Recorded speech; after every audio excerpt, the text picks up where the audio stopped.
এতিয়া আপোনালোকে অসমৰ মুখ্যমন্ত্ৰী হিমন্ত বিশ্ব শৰ্মা ডাঙৰীয়াৰ কথাখিনি আপোনালোকে শুনক আজিৰ কি গুৰুত্বপূৰ্ণ ঘোষণা কৰিছে কেইবাটাও নিৰ্বাচন আমি সন্মুখীন হ'ব লাগিব আৰু সমান্তৰালভাৱে হাইস্কুল শিক্ষান্ত পৰীক্ষা আৰু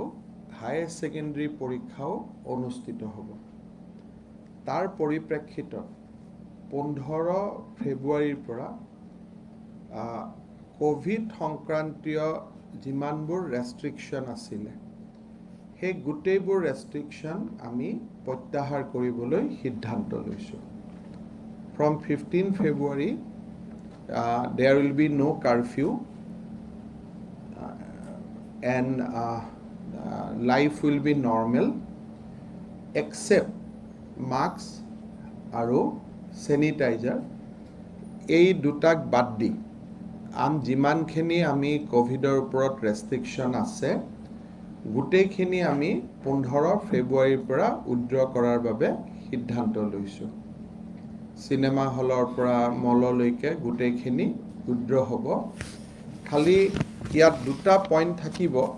সেইটো হ'ল যে মেট্ৰিক আৰু হায়াৰ সেকেন্ডাৰীৰ পৰীক্ষাৰ যিসকল পৰীক্ষাৰ্থী তেওঁলোকে ভেকচিন লৈহে পৰীক্ষা দিব যাব তেনেকুৱা এটা আমাৰ অনুৰোধ থাকিব বা তেনেকুৱা এটা সেৱা বা কাউন্সিলে তেনেকুৱা এটা নিৰ্দেশ দিব ৰেষ্ট্ৰিকশ্যন থাকিব যে পৰীক্ষা কেন্দ্ৰত যিসকলে যাব তেওঁলোকে কোভিড-19ৰ ভেকচিন ল'ব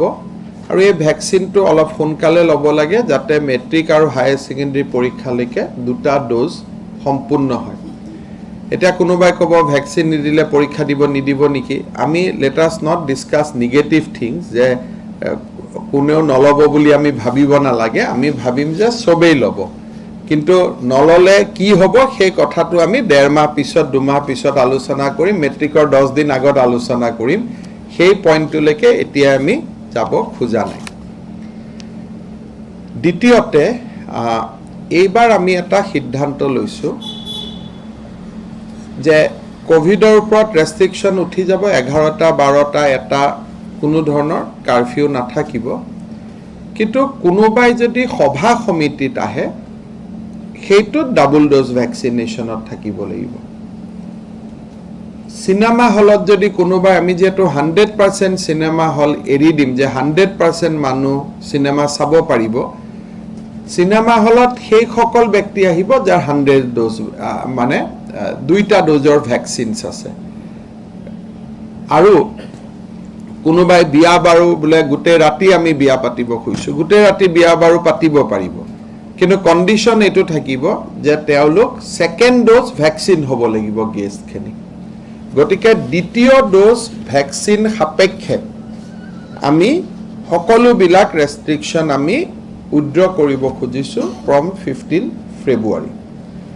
আৰু আপোনালোকক জনাবলৈ পাই মই ভালো পাইছো যে আমাৰ কোভিডৰ পৰিবেশ যথেষ্ট ভাল সৰু খজাইটো আমি যি কোভিডৰ আমাৰ হস্পিটাল পাতিছিল আজিৰ দিনত তাত এজনো পেশেন্ট নাই গুৱাহাটী মেডিকেল কলেজতো পেশেন্টৰ সংখ্যা কোভিডত বিলো 50 গতিকে মই ভাবো যে 15 ফেব্ৰুৱাৰীলৈকে পৰিবেশ আৰু ভাল হ'ব আৰু তাৰ লগে লগে আমাৰ সকলো ৰেষ্ট্ৰিকশ্যন খিনি আঁতৰি যাব এবাৰ আপোনালোকে আৰু এটা কথা গম পাইছে যে আমাৰ সৰকাৰখনে অকনমান ৰাইজৰ লগত কথা বতৰা পাতি আছে যে অলপমান আমি চান্দা আদিৰ পৰা অলপ দূৰত থাকিব পাৰো নেকি এটো নহয় যে কোনোবাই ইচ্ছাকৃতভাৱে 2 টকা দিলে আমি নলওঁ কিন্তু দোকানে দোকানে গৈ বিহুৰ নামত কিবাৰ নামত এনেকে আমি চান্দা তোলাৰ যেটো পুৰণা সংস্কৃতি তাৰ পৰা অলপ আমি আঁতৰি আহিব পাৰো নেকি তাক অনুপ্ৰেৰণা যোগাবৰ বাবে এইবাৰ 15 এপ্ৰিলৰ পৰা 20 এপ্ৰিললৈ অৰ্থাৎ বিহুৰ 7 দিনৰ ভিতৰত যিখিনি বিহু উদযাপন হয় আৰু যি বিহু 10 বছৰীয়া পুৰণি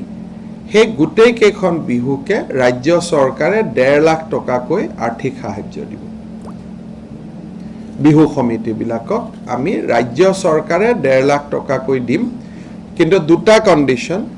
বিহুখন 10 বছৰৰ পুৰণা হ'ব লাগিব যে আজি আমি এনাউন্স কৰিলোঁ বুলি কালি কোনোবাই বিহু এখন নতুনকৈ অনুষ্ঠিত কৰিব সেইটো নহয়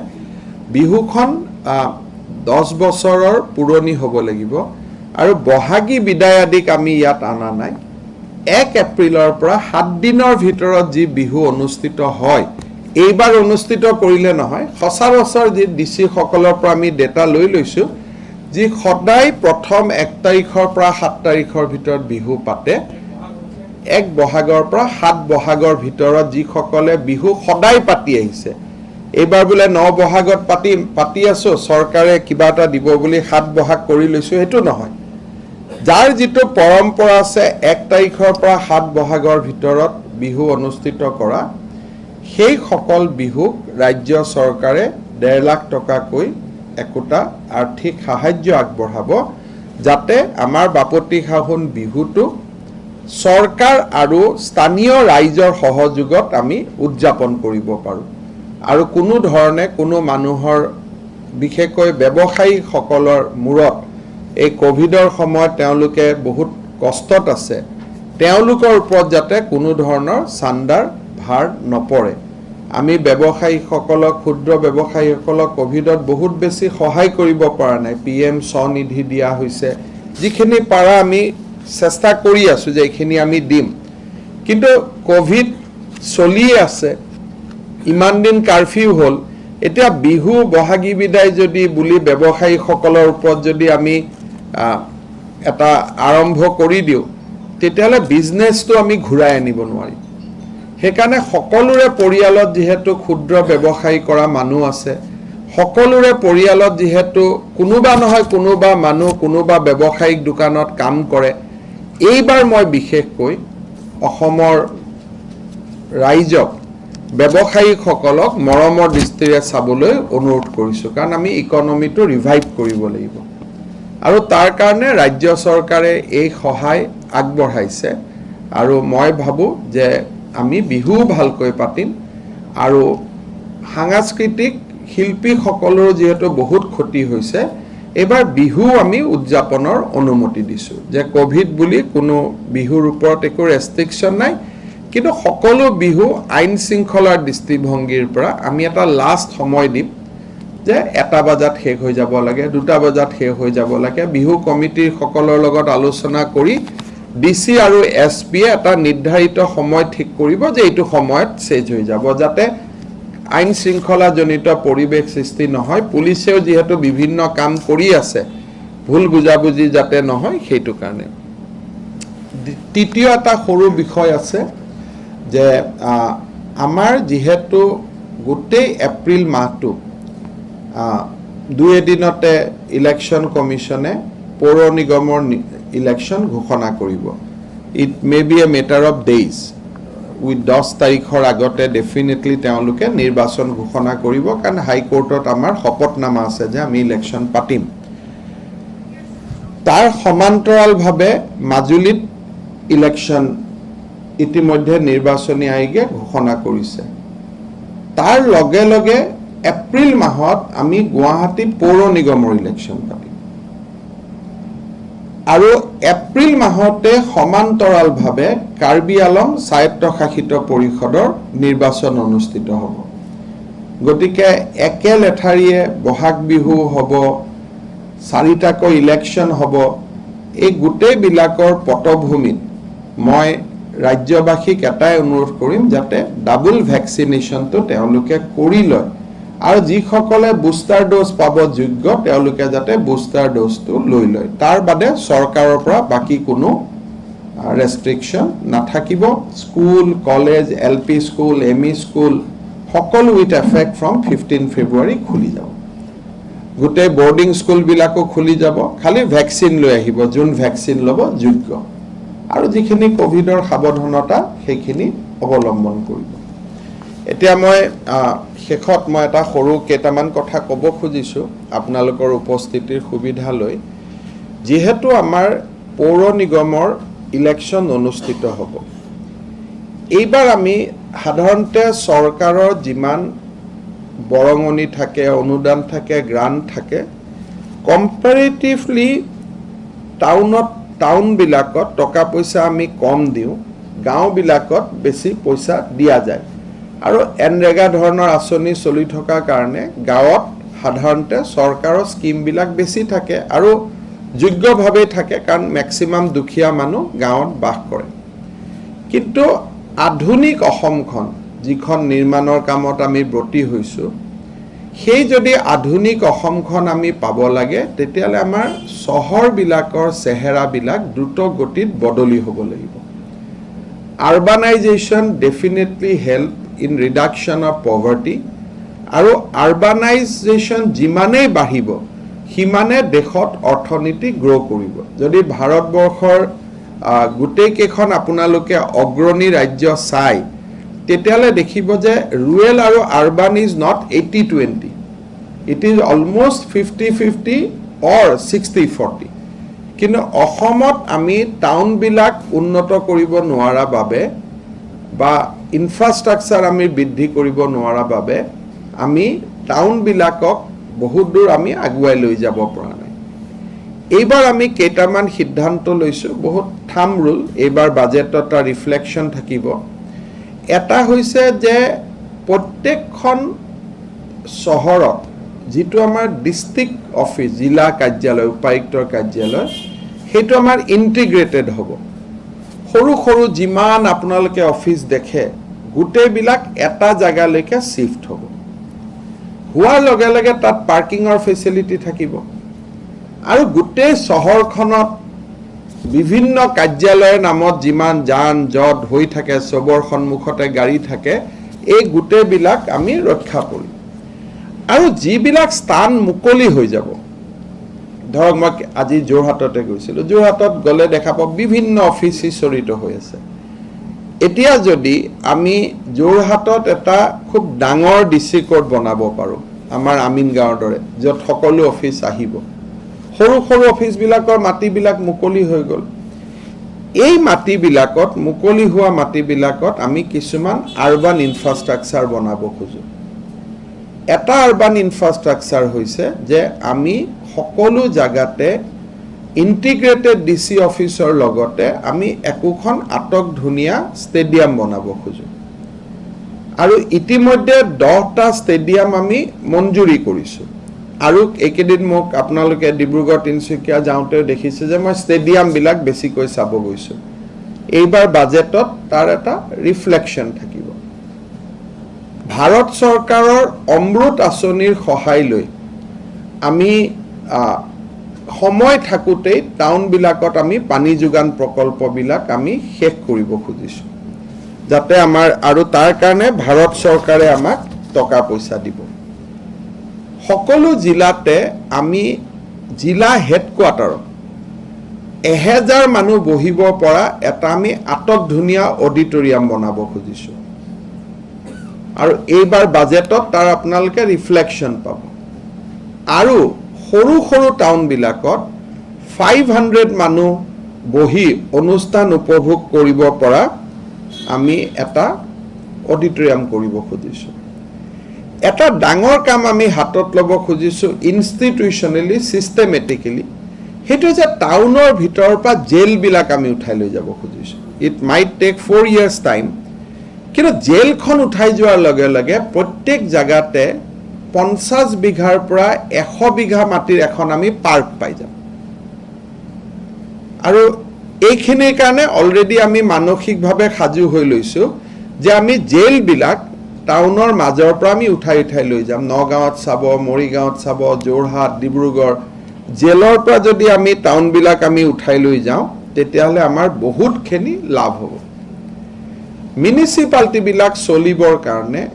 এইবাৰ আমি কি কৰিছোঁ যে মিউনিচিপালিটিৰ যিখিনি কি functionary, chief executive officer, finance and accounts officer, মিউনিচিপালিটিৰ যিজন এক্সিকিউটিভ ইঞ্জিনিয়াৰ, এইবিলাক আমি এটা ষ্টেট লেভেল কেডাৰ বনাব খুজিছোঁ। আৰু তেওঁলোকৰ দৰমহাটো চৰকাৰে দিব, যে ইফালৰ পৰা সিফাললৈকে যাতে মানুহখিনি এটা ঘূৰিব পাৰে, ট্ৰান্সফাৰেবল হয়, মিউনিচিপালিটিবিলাকত এটা অৱস্থা থাকে। আৰু এটা আমি কাম কৰিব খুজিছোঁ, যিটো আপোনালোকে জানে যে অলৰেডি আমি হাতত লৈছোঁ, সেইটো হৈছে যে ফেচলেছ ছাৰ্ভিচ। এতিয়া আপোনালোকে দেখিব ট্ৰেড লাইচেন্স ইজ ফেচলেছ। কোনো মিউনিচিপালিটিত আহিব নালাগে, গুৱাহাটীত আহিব নালাগে, বাকী জেগাবিলাকতো ইতিমধ্যেতো কৰা হৈছে। এতিয়া আমি হোল্ডিং নাম্বাৰবিলাক ফেচলেছ দিম, যে কাৰোবাৰ যদি হোল্ডিং নম্বৰ লাগে সি কম্পিউটাৰত তাৰ ঘৰৰ পাৰ্মিশ্যনটো সি যদি আপলোড কৰি দিয়ে যে মোক পৌৰ নিগমে এই ধৰণে ঘৰ বনাব দিছিলে, ঘৰটো মোৰ কমপ্লিট হৈ গ'ল, সি আৰু অফিচত হোল্ডিং নম্বৰৰ কাৰণে আহিব নালাগে। অনলাইন নহয়, ফেচলেছ। তাৰমানে অনলাইনৰ দুটা ভাগ আছে। এটা বসুন্ধৰাটো অনলাইন, কিন্তু অনলাইন হ'লেও অফিচত আহি পোৱাৰ লগে লগে অফলাইন হৈ যায়, কোনোবাই টানি আনি ইনকুৱাৰী কৰিব দিয়ে। কিন্তু ফেচলেছ অনলাইন মানে ট্ৰেড লাইচেন্সৰ দৰে, আপুনি দিলে 1 মিনিটতে লাইচেন্সখন নামি আহিলে, তাৰমানে তাত মানুহ নাথাকে। এতিয়া যেনেকৈ লাৰ্ণাৰ লাইচেন্স, তাত মানুহ নাথাকে। অনলাইনৰো দুটা প্ৰক্ৰিয়া আছে। এতিয়া এমপ্লয়মেণ্ট এক্সচেঞ্জৰ ৰেজিষ্ট্ৰেশ্যন, ট্ৰেড লাইচেন্স, এইবিলাক হৈছে ফেচলেছ। মানুহেও গম নাপায়, অফিচাৰজনে গধূলি খালি SMS-তহে গম পায় যে ইমানখন ট্ৰেড লাইচেন্স দিয়া হ'ল, অট'মেটিক। কিন্তু বসুন্ধৰাটো অট'মেটিক নহয়, কোনোবা এজনে অনলাইনত এপ্লিকেশ্যন পোৱাৰ পিছত ডাউনলোড কৰি তাক কামটো কৰিব লাগে। কিন্তু আমাৰ ইয়াতে হোল্ডিং নাম্বাৰ, ট্ৰেড লাইচেন্স আমি ফেচলেছ অনলাইন কৰিব খুজিছোঁ, যাতে মানুহ ৰখি থাকিব নালাগে। এই দিলে আৰু লগে লগে পাই গ'ল। এতিয়া আপোনালোকে ট্ৰেড লাইচেন্সখন এনেও মিছাই কোনোবা সাংবাদিকে এপ্লাই কৰি চাব পাৰে। আপোনালোকে দেখিব যে 15 মিনিটত বা 5 মিনিটতে ট্ৰেড লাইচেন্সখন নামি আহিলে। আপোনালোকে এমপ্লয়মেণ্ট এক্সচেঞ্জত ৰেজিষ্টাৰ কৰিব পাৰে ৰাতি 3টা বজাত। আপোনালোকে দেখিব যে মাৰি দিছোঁ আৰু লগে লগে আমাৰ ইয়াতে ধুনীয়াকৈ ৰেজিষ্ট্ৰেশ্যন চাৰ্টিফিকেটখন নামি আহিছে। আমি আৰু এটা ডাঙৰ কাম কৰিব খুজিছোঁ। এই গোটেইবিলাক হ'ল কি, চৰকাৰে ইতিমধ্যে কৰি আছে, মই আপোনালোকক সমাহিত কৰি কৈছোঁ। লিগেচি ৱেষ্ট, আপোনালোকে দেখিছে যে আমাৰ গোটানগৰত যিটো দীপৰ বিলৰ কাষত আমাৰ গুৱাহাটীত গোটেইখিনি যিটো লিগেচি আছিলে, এতিয়া 178 crores rupees দি আমি এটা প্ৰজেক্ট কৰিছোঁ যে গোটেই লিগেচিবিলাকক আমি এটা কেমিকেল দি সিহঁতক চিডিৰ ভিডিৰ কৰি দিম, দি পেলাই এটা আমি পাৰ্টিকুলাৰ পেষ্ট বনাম যিটো চিমেণ্ট ফেক্টৰীত প্ৰয়োজন, আৰু 1.5 বছৰৰ ভিতৰত আমি গোটানগৰৰ আৱৰ্জনা নিষ্কাশন অঞ্চলটোক এখন ফিল্ডলৈকে কনভাৰ্ট কৰি দিম। আৰু তাৰ কাৰণে আজি গুৱাহাটীত মিউনিচিপালিটিত আজি টেণ্ডাৰ আছে নে কালি টেণ্ডাৰ আছে। চ' সেই প্ৰজেক্টটো আমি গুৱাহাটীত কৰিছোঁ। এতিয়া যোৰহাটত যদি আপোনালোকে চাই, লিগেচি ৱেষ্টৰ পাহাৰ হৈ গৈছে ভোগদৈ নদীৰ পাৰত। আজি গুৱাহাটীত যদি এই প্ৰজেক্টটো আমাৰ ছাকচেছফুল হৈ যায়, তেতিয়াহ'লে বাকী জেগাবিলাকতো যদি আমি লিগেচি ৱেষ্টটো যদি আমি ট্ৰিটমেণ্ট কৰিব পাৰোঁ, স্বচ্ছ ভাৰতৰ দিশতো আমি এটা বহুত ডাঙৰ গতি কৰিব পাৰিম। আৰু সৰু সৰু কামবিলাক, এখন টাউনৰ যাতে মানসিক উৎকৰ্ষতা এটা বাঢ়ে, ক্লক টাৱাৰ এটাই বঙাইগাঁৱত হৈছে, গুৱাহাটীত হৈছে, নগাঁৱত হৈছে, সকলো জেগাতে এটা ক্লক টাৱাৰ হৈ গ'লে নগৰখনত থাকি নিজৰে ভাল লাগে। আৰু লাষ্টত আমি এটা কৰিব খুজিছোঁ, ঘৰ বনোৱা পাৰ্মিশ্যনটো অনলাইন ফেচলেছ কৰিব খুজিছোঁ, আপ টু 2nd floor। যে মই ঘৰ বনাব খুজিছোঁ, মোৰ তাতে কলাম থাকিব, সেই গোটেইকেইটা কলাম যদি ছেটিছফেক্টৰিলি যদি আপুনি ফিল আপ কৰি দিব পাৰে,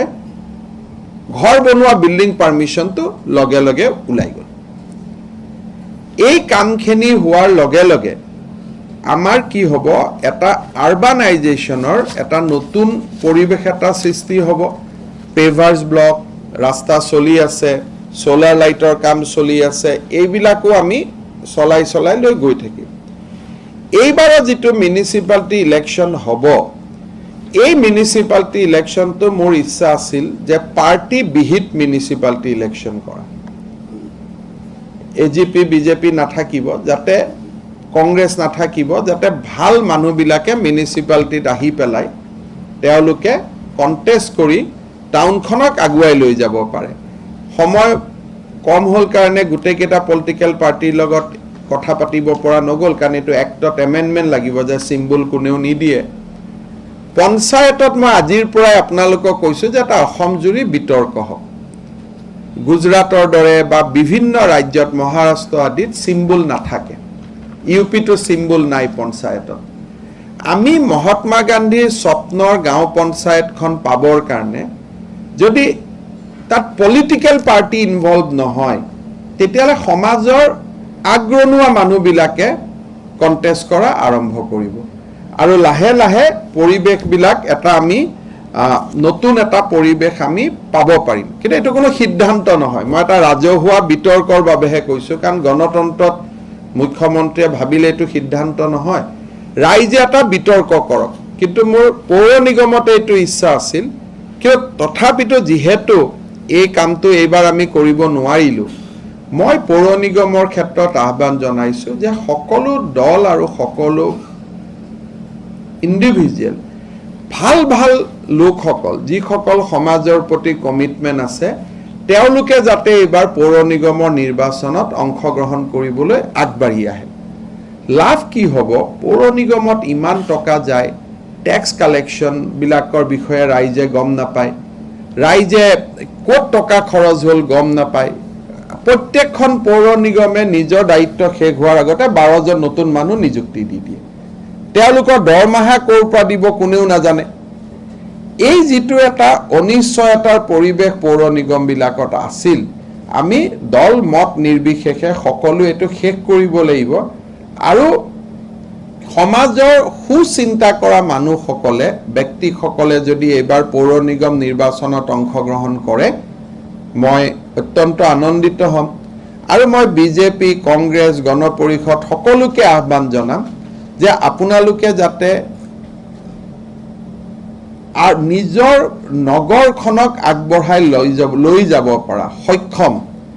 আৰু অতি যোগ্য ব্যক্তিক প্ৰাৰ্থিত্ব দিয়ে। এইবাৰ আমি প্ৰত্যেকখন নগৰৰ এখন মাষ্টাৰ প্লেন বনাব লাগিব। এতিয়া আজিকালি প্ৰত্যেকখন ডিষ্ট্ৰিক্টত আমি DC কনফাৰেন্স পাতোঁ, SP কনফাৰেন্স পাতোঁ। ডিব্ৰুগড় ডিফুত হৈ গ'ল, তেজপুৰত দেখিব DC কনফাৰেন্সৰ কাৰণে ধুনীয়া কনভেনশ্যন এটা হল এটা ইতিমধ্যে বনি গ'ল। এইবিলাক যদি চব, এতিয়া দেৰগাঁৱত অহাবাৰ SP কনফাৰেন্স হ'ব, অলৰেডি কনভেনশ্যন হল এটা বনোৱাৰ কাম আৰম্ভ হৈ গ'ল, অডিটৰিয়াম নহয়, কনভেনশ্যন হল। সেই সকলোবোৰ জিলাত যদি এনেকুৱা কামবোৰ হৈ যায়, আমি বহু দূৰ আগুৱাই যাব পাৰিম আৰু অসমখনৰ ইকনমিটোত আমি বহুত পজিটিভ ইম্পেক্ট কৰিব পাৰিম। সেইবাবে পৌৰ নিগম নিৰ্বাচনৰ প্ৰাক মুহূৰ্তত খুব পজিটিভ চিন্তা কৰা সমাজৰ লোকসকলক মই পৌৰ নিগমৰ নিৰ্বাচনত ভাগ ল'বলৈ আহ্বান জনাইছোঁ। মুখ্যমন্ত্ৰী হিচাপে, বিজেপি হিচাপেতো মই ক'ম যে বিজেপিৰ মানুহসকলক ভোট দিয়ক, সেইটো এটা বেলেগ কথা। মই বিজেপিকো ৰিকুৱেষ্ট কৰিম যে আপোনালোকে ভাল প্ৰাৰ্থী দিয়ক। ভাল মানে মই এইটো কোৱা নাই যে শিক্ষা নোহোৱা মানুহ এজন বেয়া হ'ব, শিক্ষিত এজনে ভাল হ'ব, ৰিটায়াৰ্ড প্ৰফেচাৰ এজনে ভাল হ'ব, ঠেলা চালক এজন ভাল হ'ব নোৱাৰে, ৰিক্সা চালক এজন ভাল হ'ব নোৱাৰে, মই সেইটো কোৱা নাই। যি একেবাৰে নগৰখনৰ উন্নয়নৰ বাবে জড়িত হ'ব খোজে তেনেকুৱা ব্যক্তি যাতে আগবাঢ়ি আহে, তাৰ বাবে মই আহ্বান জনাম। মই যিবিলাক আঁচনিৰ কথা কৈছোঁ, PMY আৰবান, প্ৰধানমন্ত্ৰী আৰবানত যি আৰবানৰ দুখীয়া মানুহৰ ঘৰ নিৰ্মাণ, তাতে এইবাৰ অসমে মষ্ট ইম্প্ৰুভ ষ্টেটত আহিছে। ভাৰত চৰকাৰ ইজ ভেৰি ভেৰি হেপী। আজি মই টুইটাৰত এটা টুইট কৰিছোঁ, আপোনালোকে চাব। চেণ্ট্ৰেল পাৱাৰ মিনিষ্টাৰে অসমৰ উদাহৰণ দি বেলেগ ৰাজ্যবিলাকলৈকে চিঠি লিখিছে যে অসমৰ দৰে কাম কৰ, কাৰণ আমি লছ টছ প্ৰায় নোহোৱা কৰি দিলোঁ। আৰবানতো এতিয়া যোৱা 9 মাহত যিখিনি আৰবান ডেভেলপমেণ্টত আমি কাম কৰিছোঁ, বিশেষকৈ দুখীয়া মানুহক সহায় কৰা, PMY আৰবান বুলি যিটো ঘৰ আছে, আপোনালোকে ভাৰত চৰকাৰৰ ৱেবছাইট দেখিলে গম পাব যে অসমৰ নম্বৰ বহুত আগুৱাই গ'ল। কেইখনমান টাউনত এটা বিশেষ সমস্যা আছে, যেনেকৈ গুৱাহাটীৰ মাটি বাৰীৰ আমি যি প্ৰিমিয়াম লওঁ, সেই প্ৰিমিয়ামটো GMDৰ চব এৰিয়াৰ পৰা আমি একে লওঁ। দুখীয়া মানুহে মাটিটো ল'ব নোৱাৰে। আৰবানত ঘৰ আমি বনাব পৰা নাই, কাৰণ মানুহে জানে যে গভৰ্ণমেণ্ট মাটি মই এপ্লাই কৰিলে পাম, মই 50 বছৰৰ পৰা ইয়াত আছোঁ, কিন্তু ভয়তে এপ্লাই নকৰে কাৰণ প্ৰিমিয়াম বহুত। যোৱাকালি আমি মৰিয়নিত প্ৰিমিয়াম কমাই দিলোঁ ৭৫ বছৰৰ পিছত এইবাৰ মৰিয়নি টাউনৰ মানুহে প্ৰথম মাটিৰ কাগজ পাইছে আমি টাউনতো টাউনৰ যিটো কোৰ টাউনখনক বাদ দি ওচৰৰো যি একে মাটিৰ প্ৰিমিয়ামৰ ৰেট কৰি থৈ দিছে আমি অহা 2 দিনৰ ভিতৰতে তাক আমি কমাই দিম অৰ্থাৎ নাহৰকটীয়াৰ 5 কিলোমিটাৰ মানে পুৰা গাঁও গতিকে টাউনৰ প্ৰিমিয়ামটো তাত আমি ল'ব নোৱাৰোঁ হদিয়াৰ 5 কিলোমিটাৰ মানে পুৰা গাঁও গতিকে চাপাখোৱাত টাউন বুলি ক'লোঁ কিন্তু চাপাখোৱাৰ আশে পাশে 5 কিলোমিটাৰত আমি টাউনৰ প্ৰিমিয়াম ল'ব নোৱাৰোঁ এই সংশোধনটো আমি আনি আছোঁ যাতে প্ৰধানমন্ত্ৰী আৱাস যোজনা আৰবানত আমি আৰু বহুত ঘৰ আমি দিব পাৰোঁ শেষত মই এটা কথা কৈ সামৰণি মাৰিছোঁ সৰু সৰু কথা এইকেইদিন গভৰ্ণমেণ্টে অকণমান মাটিৰ চাৰ্কেল ৰেটটো বঢ়োৱা বুলি এটা ডিছকাশ্যন চলি আছে 10 বছৰ চাৰ্কেল ৰেট বঢ়া নাছিল গতিকে এইটোতো বঢ়াব লাগিবই কাৰণ মানুহে কিনোতে সেইটো দামতে কিনে এটা আমি কাম কৰিব খুজিছোঁ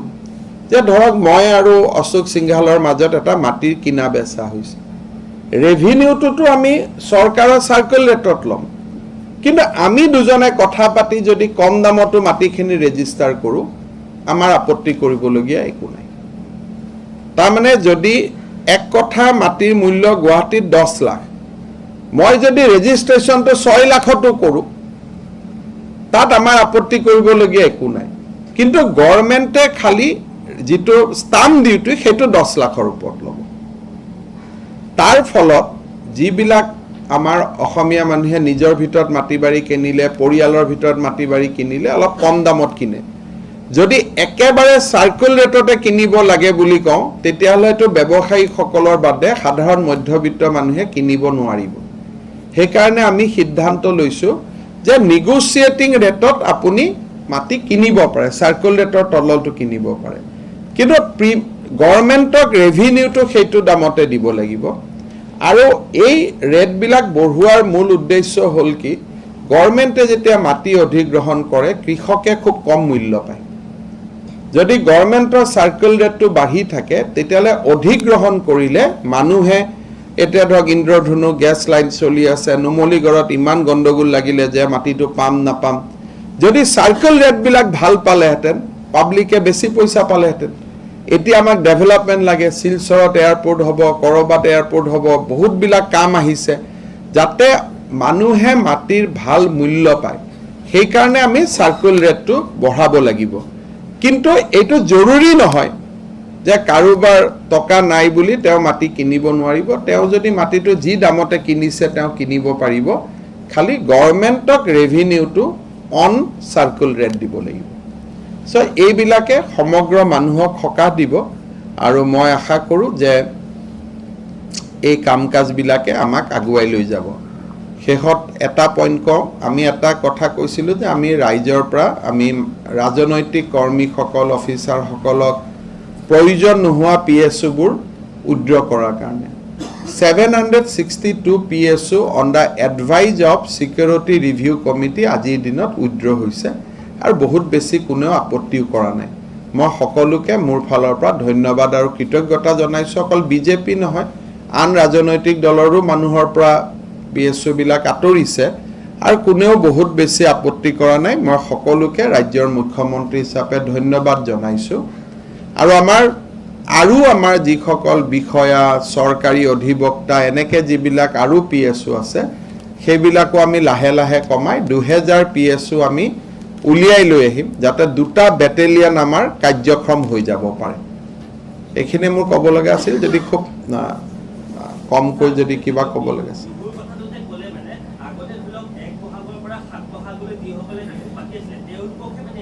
তেওঁলোক বেলেগক নহয় পাছততো আৰু বিহু নহয় সেইটোতো এটা সাংস্কৃতিক অনুষ্ঠান অসমৰ বহাগ বিহুটো প্ৰথম 7 দিনেই থাকে